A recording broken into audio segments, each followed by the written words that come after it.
your nose is broken. I'm like, I tell you something I don't fucking know. No, we're doing that again, right? That's the whole stick. We're the ones from Brooklyn.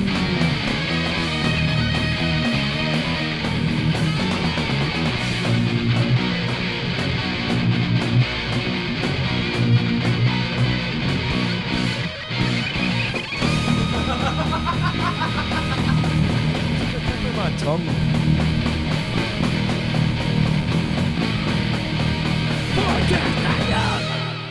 Hello and welcome to Podcast Die Young episode 2, where we live fast, drink buckfast and podcast. Die Young.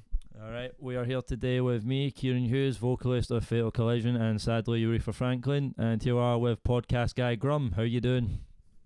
Excellent. Do you know what? This is actually a really good fucking week for me. I've just got 4 days off work. We've just had a fucking jam there, wrote some new tunes, having a fucking excellent we're gonna go out after this, get pissed.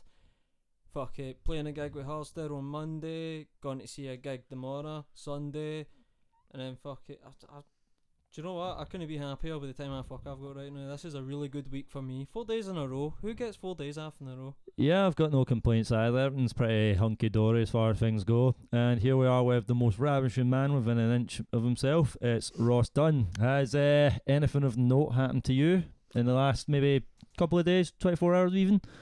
Well, glad you asked, Hughes. So yesterday was RANCID CADAVER's first gig of the year. We were main support for Goblin Smoker, an amazing stoner rock band from down south, and we got a really good response. It was my first time playing gig. It was my first time playing bass live since our last show, so that was back in September. For those of you who don't know, I had surgery in one of my fingers. It's been kind of spoken. Nah, that's for a separate podcast. But yeah, no, it went really well. Much like Grum as well. We'll be getting into this a bit soon. Don't want to give too much away right off the bat. So yeah, our next gig's going to be in Edinburgh, which I guess is as good a segue as any segue to talk about not only this particular show, but the topic for this particular episode of the podcast. So do one of you want to let the fine folks know? Yep, so basically the main topic today is we're going to talk about festivals, the ones coming up, and just have a look at all the lineups. We're going to go through just the stuff we're excited for, the stuff we're going to, and we're going to have a wee crack at just some memories and stuff we've done together as far as festivals go. But on to the most important question, some stuff we need to get out of the way. What are we drinking today, boys? Grum? I'm drinking one of my favourite drinks. It's not the most boozy of drinks, but it's blue raspberry Mad Dog with cherryade. Exquisite. And Roshua Dunn. I'm keeping it simple but also effective.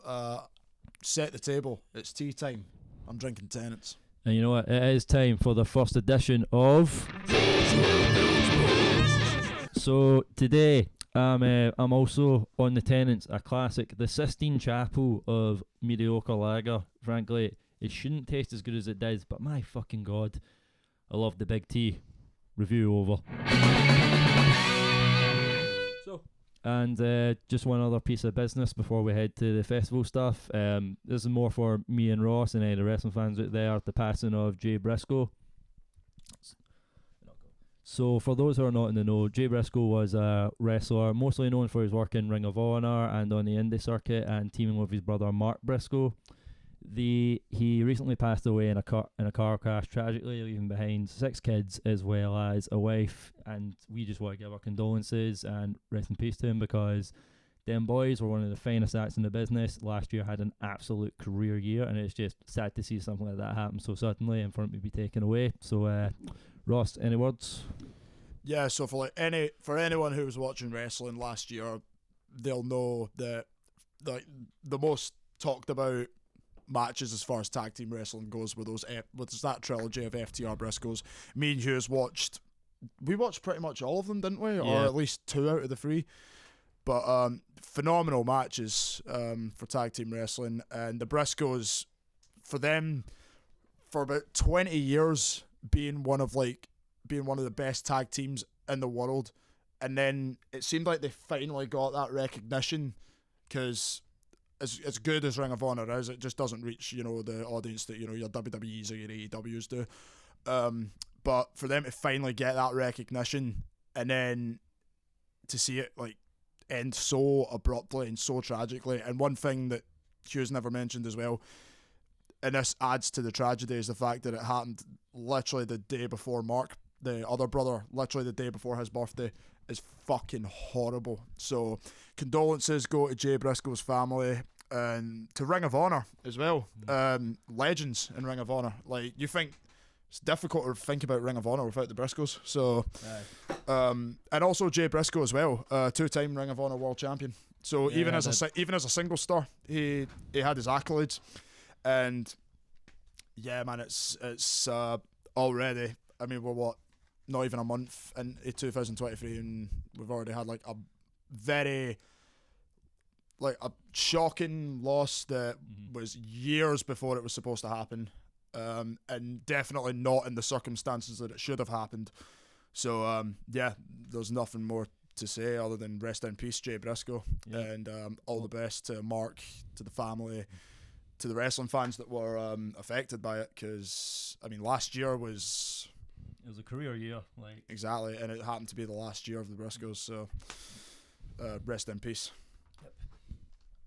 It's sad seeing somebody go to the top of the game, innit? Absolutely, yeah. Alright, so boys, the first festival that's coming up for us is in about 2 weeks on February 4th, and it is one that the two of yous are playing, and I am not, because we are still in our drummer drought, but it is the Red Crust Festival put on by our man, the Mountain Man, Big Dunk himself. Big up Duncan Mountain. Yeah, I love him. And let's just run down the entire lineup here. We're not going to do this for all of these, because we want to do a 6-hour podcast, but from top to bottom, we have the Boys Indisposable, the headliners, Bitterwood, Code Speaker, Below the Neck, Tyrannus, Brain Bath, Extort, Temple are no longer on it, but I can see him in front of me. Sadly, Stephen Beck could not make it due to washing his hair that night. Melted Messiah, Harbingers, and Revenisha. And later on that night, we have the after party at Legends with Rend Them Asunder, Hard Stare, Rancid Cadaver, and the return of everybody's favourite fastcore band when Fatal Collision don't have a drummer. And even when we do have a drummer, Daniel Waxoff. Literally, how blessed are we to live in a world with a Daniel Waxoff gig again?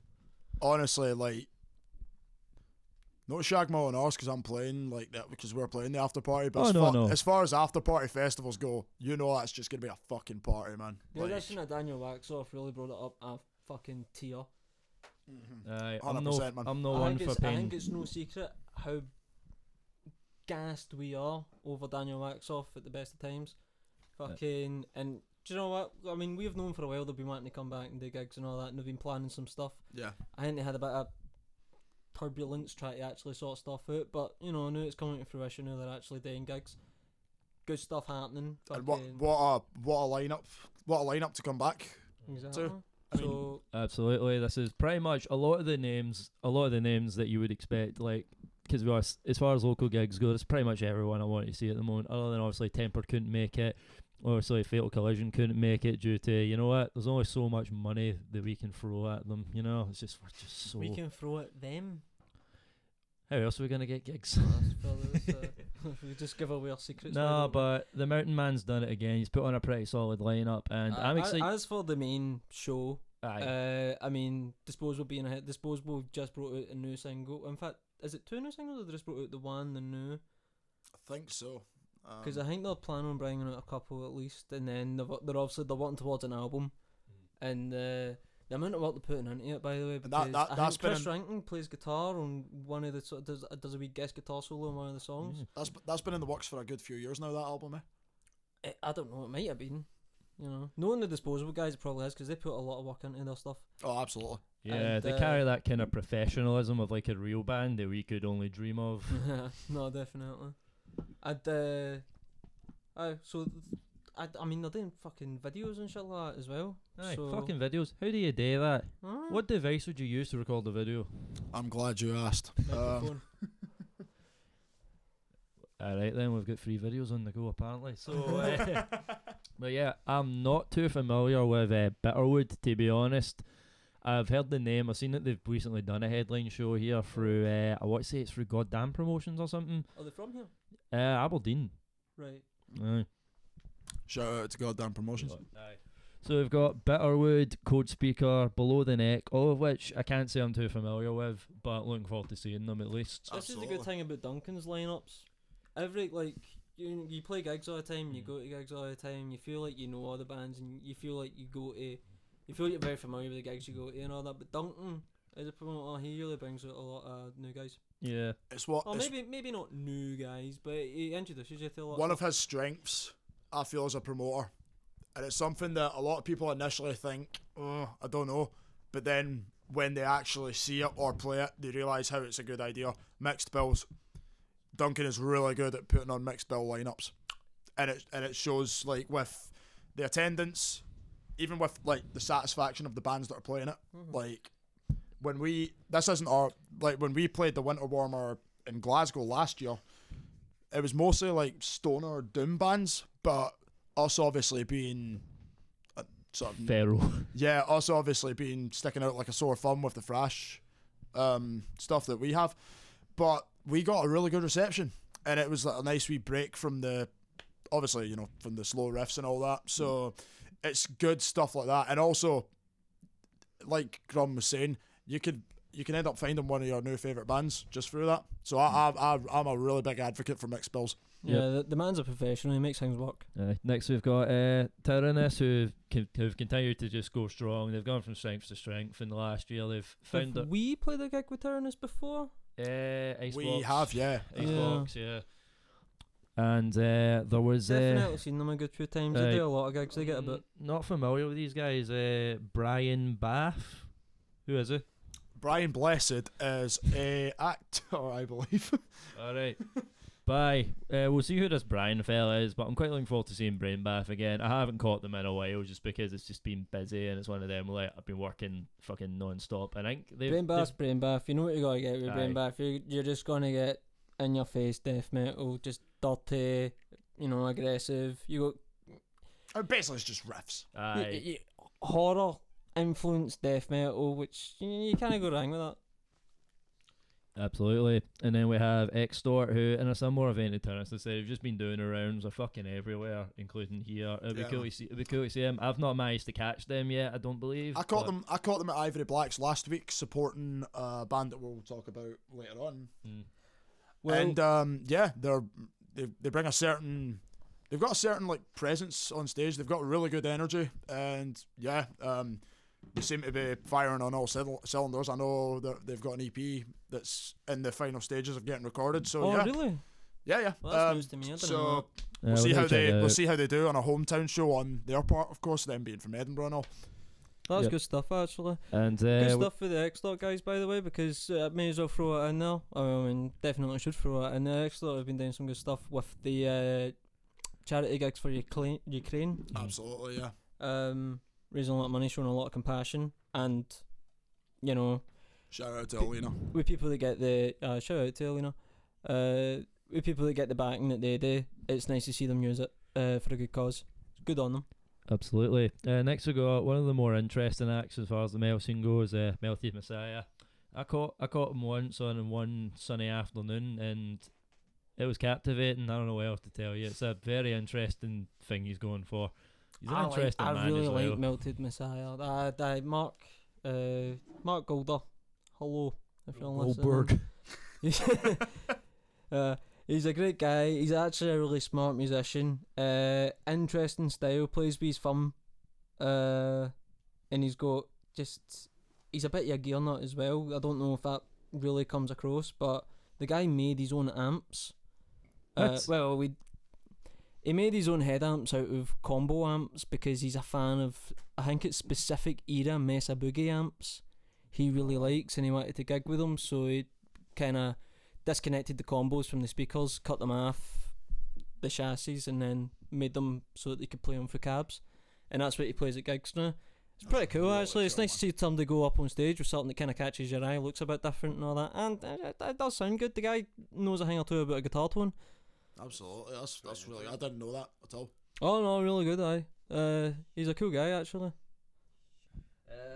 Yep, and to run it out, I'm not familiar with Harbinger's drum crew either, or Revenisha, but once again, I'm looking forward to just checking out new stuff. What about you? Is you familiar at all? I've heard of Harbinger's drum crew because they played in Icebox one time. This was before I started working there, but they played in Icebox one time. I mean, it does what it says in the tin. Like, it's just a bunch of drums. Oh, really? So, Right. yeah. A crew, Is perhaps? it like a drum, like, circle? I think so. Yeah, going from the Like a tribally sort of thing, or is it going from metally? the video going from like the few videos that I've seen of it, it is pretty much that case. So yeah, that'll certainly be an interesting watch. Again, like, being there. Duncan just whipping out different things to put on a show. Exactly. Alright, so moving on, we're going to look at the first kind of big festival, and it's probably, in the UK, it's the biggest as far as like metal, rock, alternative, blah blah blah. We're going to have a wee look at Download. The 20-year anniversary, well, the 19th year anniversary, of course, but the 20th installment of Download Festival. How do we want to do this? Do we want to go headliners first, or do we want to look at undercard first? I think we should go. So the main thing I want to talk about is the fact that Metallica are playing 2 sets, which I don't know, at this point seems more like a threat than a good idea. Like Thursday, Realistically, can they fuck up 2 sets in a row? it's not about fucking up, but it gives It's more. also not in a row. I mean, they're playing 2 different set lists. Surely, that Yeah. I mean, No. that must be what that means. That is it. Like, they are, like I said, I'm pretty sure it says on the lineup that it will be 2 unique sets. So Actually, you're not going to hear the same song twice. Yep, but that also means now for every, Seek and Destroy, Kill 'Em All, blah blah blah, Ride the Lightning.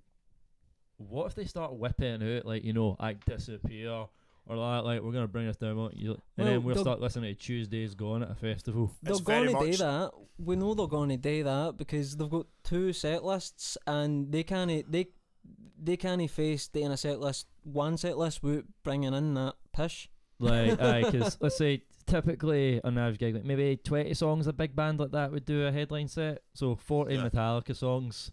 I feel there's going to be some real lulls. I feel it's going to be a very Realistically, tired I feel crowd. like one of those sets is going to be full of bangers, and the other set is going to be a generic. As far as don't get me wrong, I'm very probably wrong about that. Metallica probably will come out just to prove me wrong and do all of the worst shit because that's what Metallica do best these days. as far as festival headliners go, especially festival headliners of like the caliber of Download, I feel like with what you're saying about, that ratio of good songs to bad songs, I feel like that's almost an inevitability. Like, 2 sets though. I know, but it's like same thing. Like, I feel like that is going to be an inevitability for like bands of that. They are going to tend to play songs that just aren't the hits. That songs will be misses.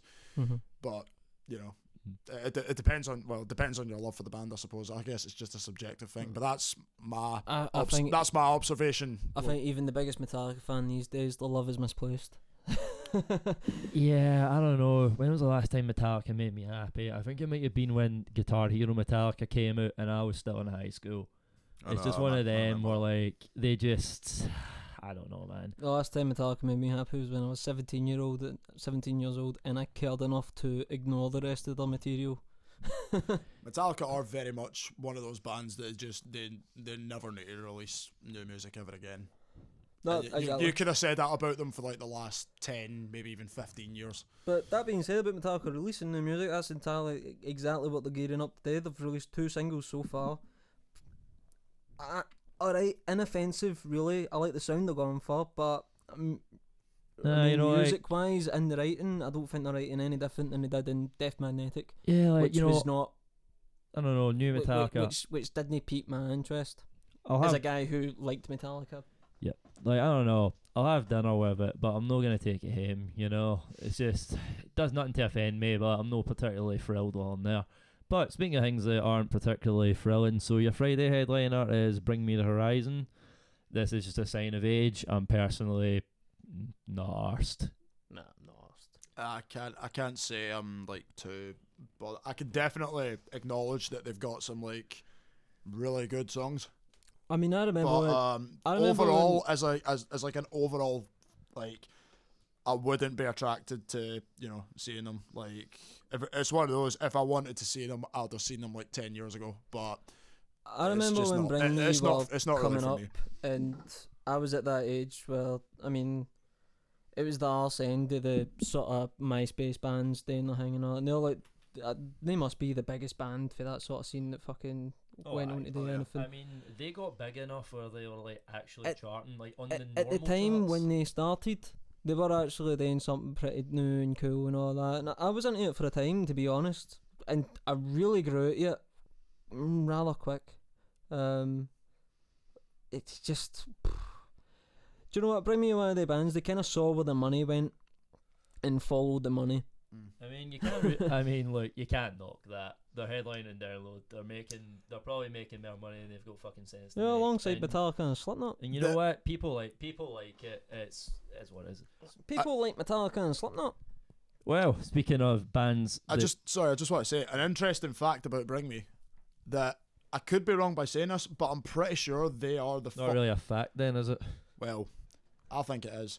I'm pretty sure they're the first post 2000 band, like formed from 2000 onwards. You know what post 2000 means?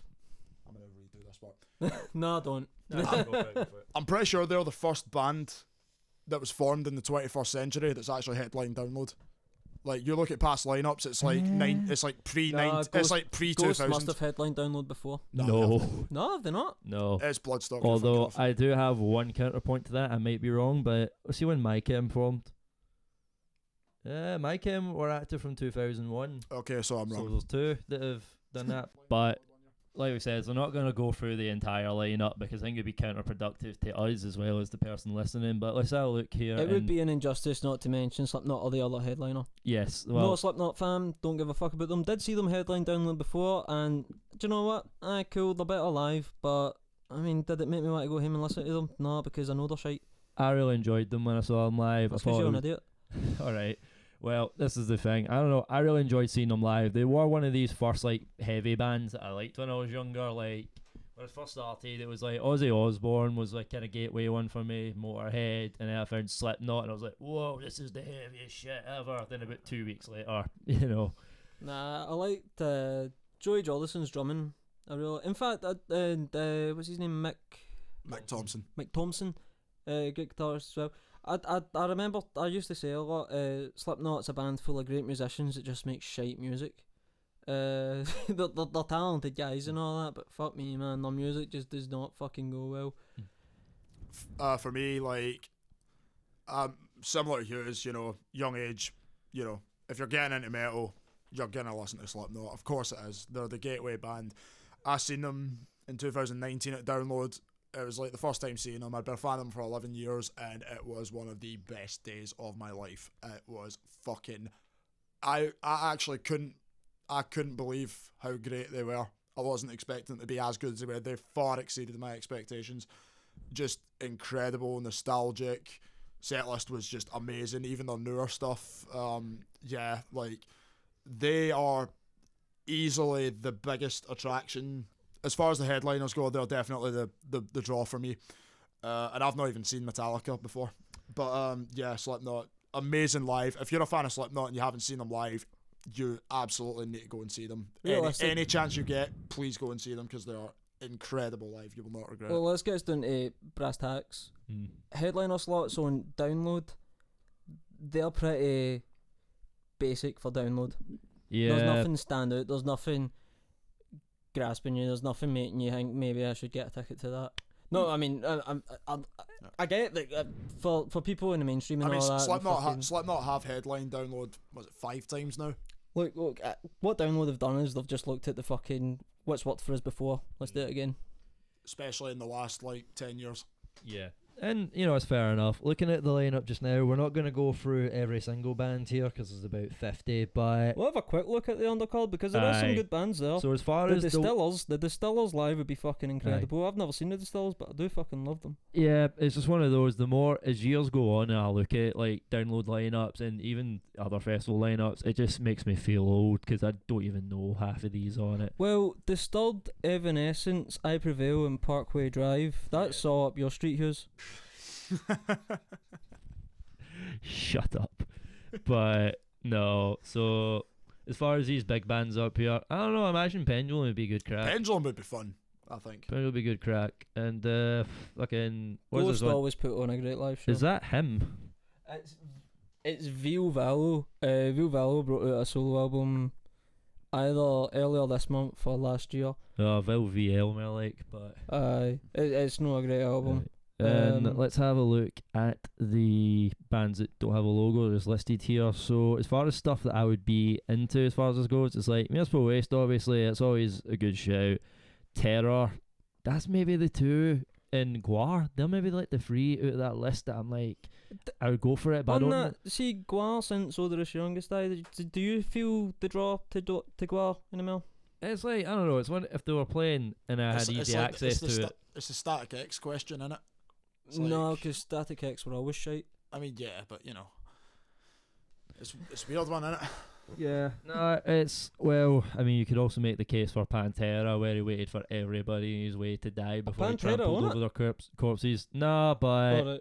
I'm actually surprised Pantera aren't on it. yeah, I figured they'd be like the sub-headliner if anything. Yeah, they're definitely looking to grab some cash But right now. basically, yeah, download lineup. I've had years where it is for me. This one, not really. There's 4 bands I'd see here, and Metallica's not even really. Metallica's like There is good bands on it, but I mean, to make up a festival lineup, it's not worth the festival prices. Yeah, you know what? They're not catering to us.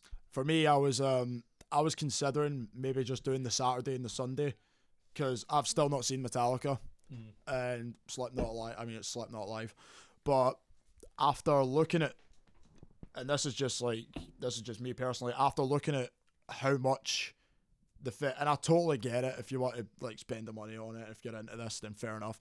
But for me personally, just the amount, the amount that the cost has jumped up to go to download, like even for a 4-day festival ticket, just for going for 4 days, it's like £330 for the ticket. What? And if you're wanting to go for the 5 days, you're putting 50 quid up. You're putting 50 quid more onto that. It was like You still playing diplomatic? It was less than. how much was it when we went? It was It was less 100 than. odd. It was less than 300. It was less than 330 when we went, including travel, and that was in Yeah. 2018, 2019 as well for me and Grum. Yeah, it was 100 odd. I wouldn't pay any more for that. And No, and like, when bear we in went, mind, it was much better. and like Great I bands, says, fucking Bad Religion, fucking. They've We been- saw Me First in the Gimmies and Less Than yeah, Jake. yeah, absolutely. That was the year I seen Slipknot. Slayer's last UK show. That's right. What else? It was a real topper. Yeah. And Grum's gonna look at me for this, but it was. But see, this is the thing. All that money's coming for 2 days of Metallica.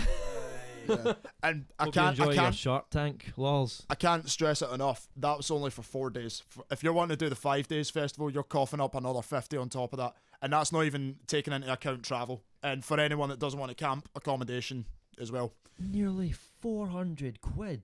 And I'm thinking to myself, right, because if I want to do the Saturday and the Sunday, I'm gonna need to buy 2 separate day tickets, and that's just gonna boost the cost up as well. So I No, don't. Bring Me the Horizon fan has 300 quid. All right. So there's a bombshell for you. All right. Well, now that you've told me the price, I think I'm gonna give download. I don't know. Yeah, let's move on to Four- another a one. 4 Right, out of let's move 10. on to another festival. What should we do? So next up, we're gonna look at the biggest metal festival that is just for the hardcore marshals. Yeah, Bloodstock.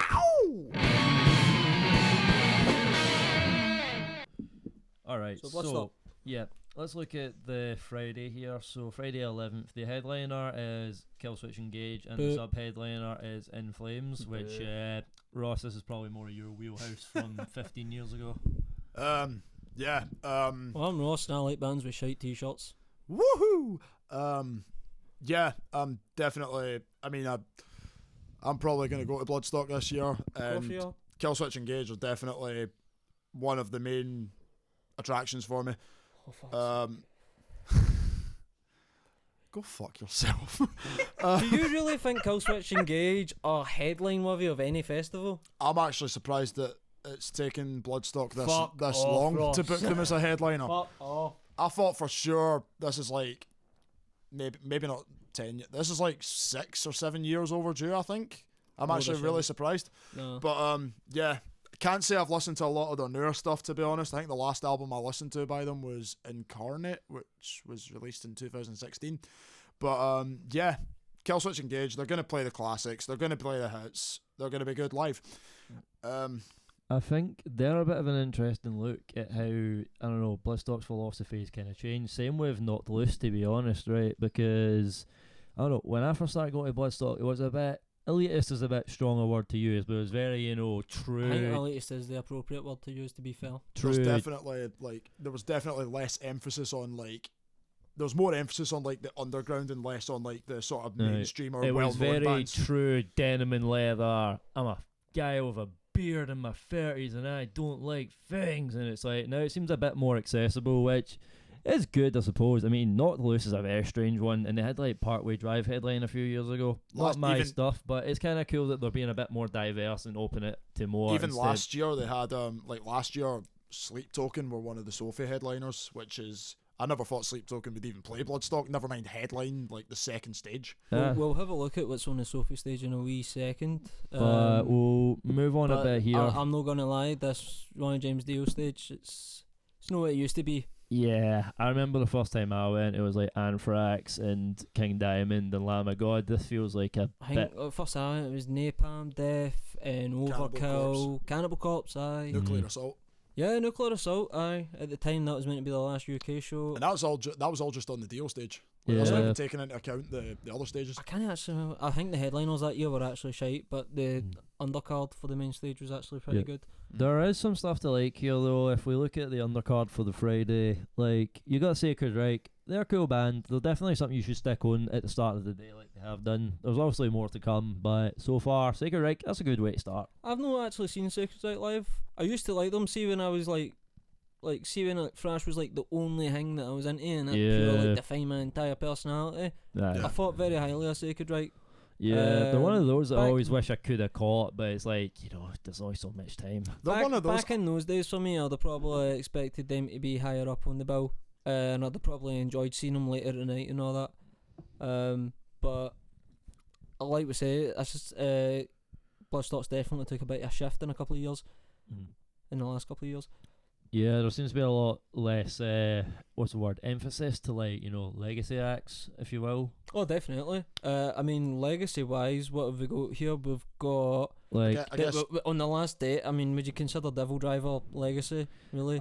Devil Driver, to me, right, that's an interesting one, because they've not been big for a while, and this isn't this isn't a slate on them. They're not for me, right? But they're not for me either, but the last time I ever heard anybody bring them up was... It was like 2015, maybe. It would have been something like that. Because they played that Bloodstock I went to 2013, because I remember seeing them and was... Yeah, they dropped it was Winter Kills, the album, I think it was. And then after that, like, I think after a year after that, they went on like a 3 or 4 year hiatus or something. All right. So I think that's why a lot of people, because I've seen them at Bloodstock in 2018 as well, and don't call it a comeback. Yeah, it's Devil Driver. It does what it says in the tin. You know what I mean? You're gonna, you know what to expect when it comes to them. But yeah, it was like they'd never went away, but also at the same time it did feel different as well. Other than that, legacy act wise, we've got Megadeth. I mean, solid headliner, I guess, but everybody's seen Megadeth by now. If you want to see Megadeth, you're not missing out on anything. It's a long way to those. Way to those 3 songs. Well, we've got Halloween. Halloween depends on the lineup entirely. I don't want to see them with Michael Kiske. Which, to be fair, they're never got to play with Michael Kiske again. I've never really delved into Halloween stuff, so I don't really have anything to say about it. Do you know what? See, as a guy that thinks like power metal's fucking like geeky and all that shit, Halloween actually they're pretty cool. Yeah. And Sepultura, they were at the first Bloodstock I went to. They were really good. That Sepultura, and they were really good. So fair dues, that is a fucking solid band to put on. What else have we got here? Ugly Kid Joe, they had one tune back in the 90s. Fair dues, do your thing. Yeah, they always do weird ones like that though, because I remember fucking Propane were on a lineup one year, if any of you remember them. They had like, I think that was 15. They had like, I don't even know if they had one big hit. Like Mr. Bungle played in 2018. Like there's always a kind of weird outlier. I mean, not Mr. Bungle, sorry, Mr. Big. I was gonna say, 'cause if Mr. Bungle were there, I'd went fuck. Mr. Bungle, when they played a gig in fucking. Yeah. Like, I don't Not know. in the UK anyway. They brought out an album like what 2020 or Yeah. something like that. But Not Mr. Bungle. It was Mr. Big. Mr. Big been this played side in of the 2018. Atlantic for a long time. And another headliner here. This is Ross's favourite band, Meshuggah. Fucking idiot. It's actually not my favourite band, but Really? You're still No. a fucking idiot because you do like them, didn't you? I do. Moving Idiot. on. I do fucking love Meshuggah though. And this is probably the main reason why I'm gonna go to Bloodstock, because Bloodstock's just a party, so like I'm at that point now where like it's kind of regardless of lineup. It's kind of regardless of lineup now. I kind of just the bands are pretty much just a perk now for me. Like I'm pretty much at that point now.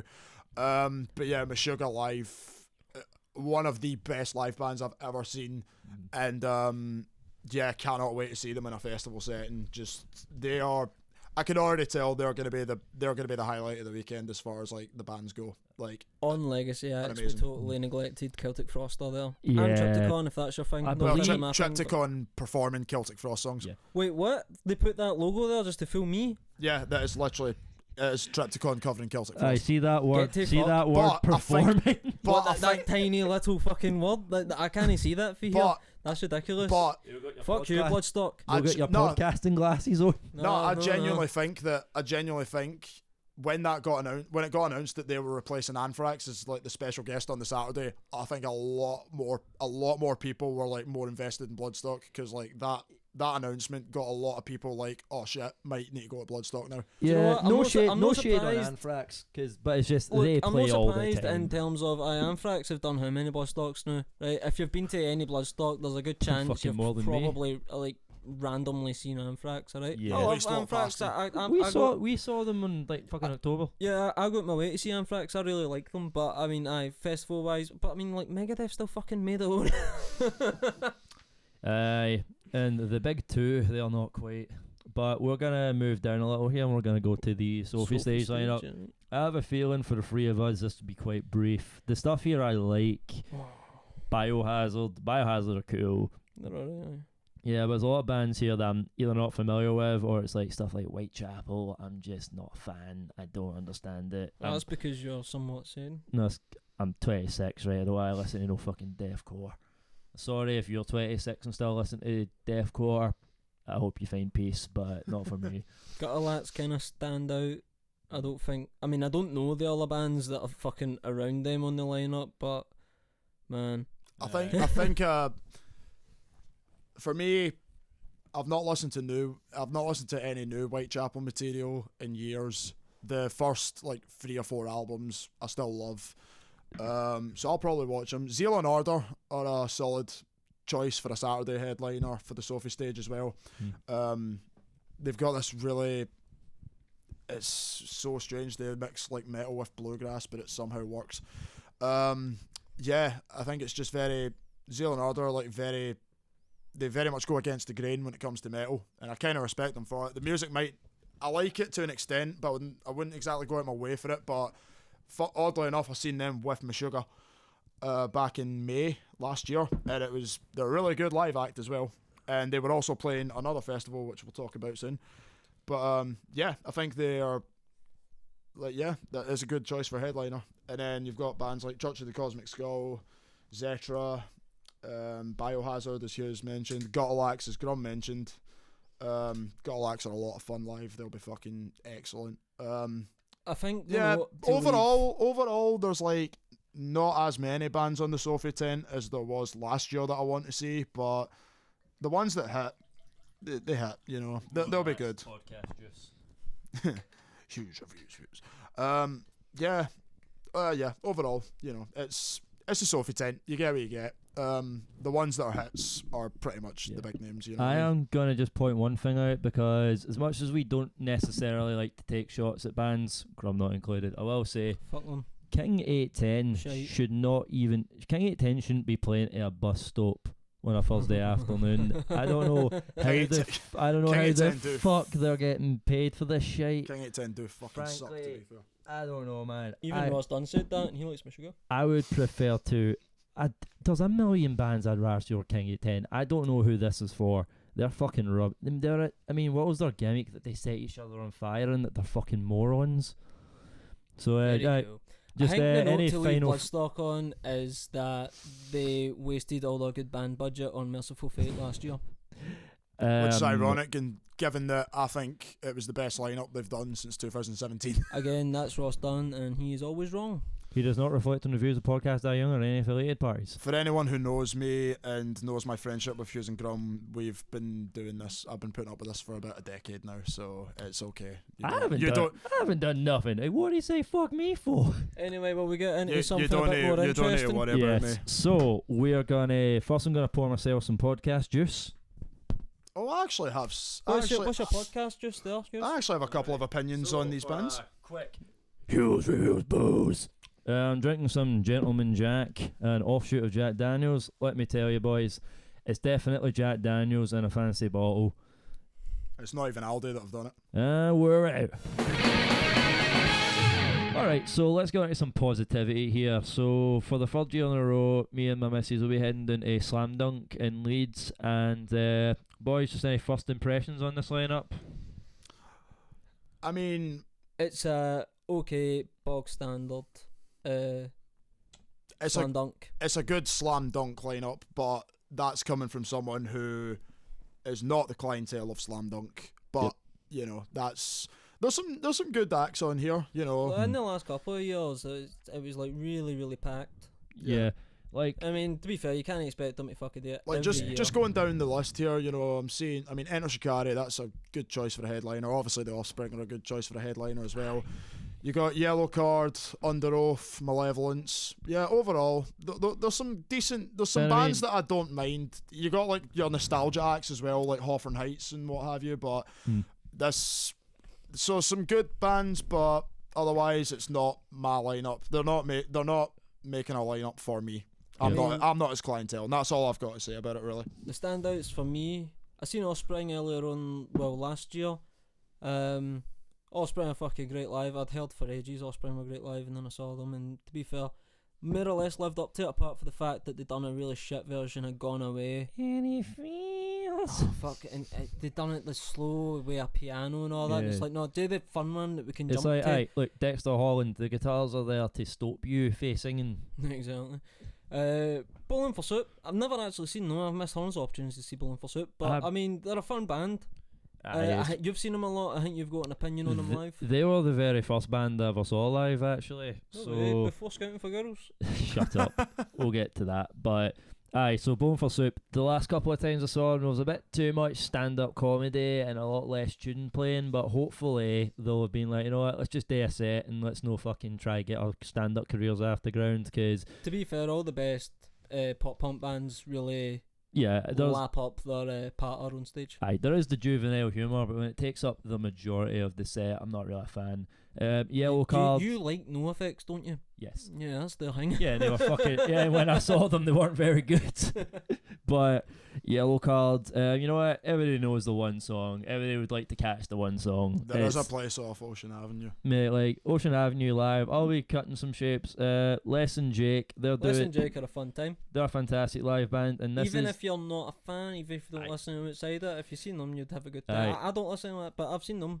Our hypothetical guy with a beard from Bloodstock earlier, he could see Les and Jake and enjoy it. It's just one of those bands, and this is it isn't listed here, but when he announced it, it's the 20th anniversary of their album Hello Rockview, so doing that whole thing back to front, which is fucking exciting for me as somebody who knows all their obscure shit. That must be really hard learning your tunes backwards. Shut up. So then we've got Flogging Molly, who excellent. I've seen the Rumjacks earlier this year, I've seen Dropkick Murphys, and better go for the fucking Celtic trifecta, if you will.